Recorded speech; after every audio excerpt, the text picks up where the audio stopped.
Pour les vigiles de l'âme. Matthieu au chapitre 5, versets 17 à 19.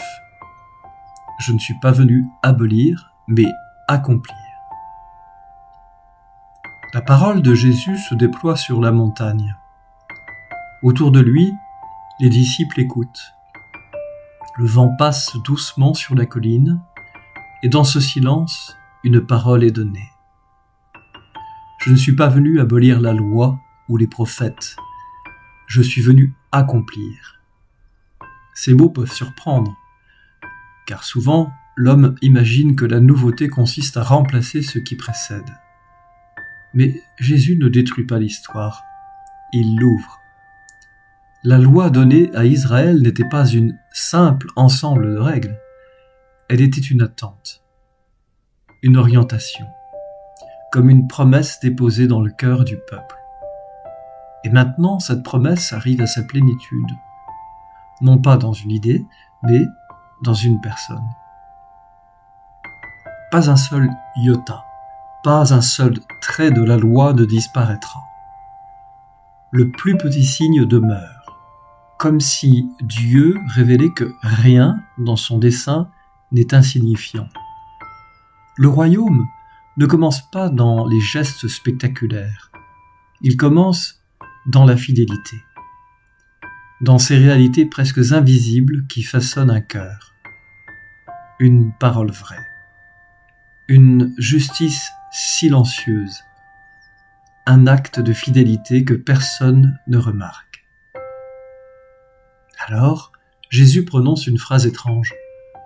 Celui qui les observera et les enseignera sera déclaré grand dans le royaume des cieux. Grand, mais la grandeur dont parle Jésus ne ressemble pas à celle que le monde admire. Elle est discrète.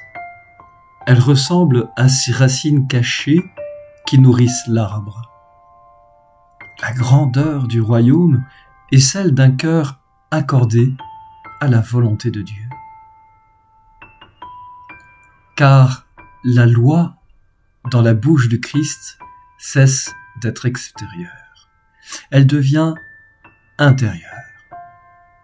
Elle ne s'impose plus seulement de l'extérieur, elle devient lumière dans l'âme.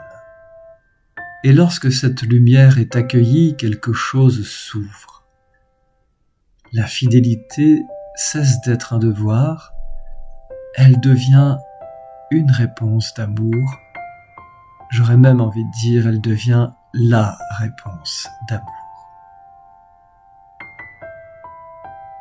Alors, l'homme découvre peu à peu que la loi n'était pas une limite, elle était un chemin qui conduit vers la liberté du cœur, vers cette liberté silencieuse où l'homme apprend à vivre dans la vérité.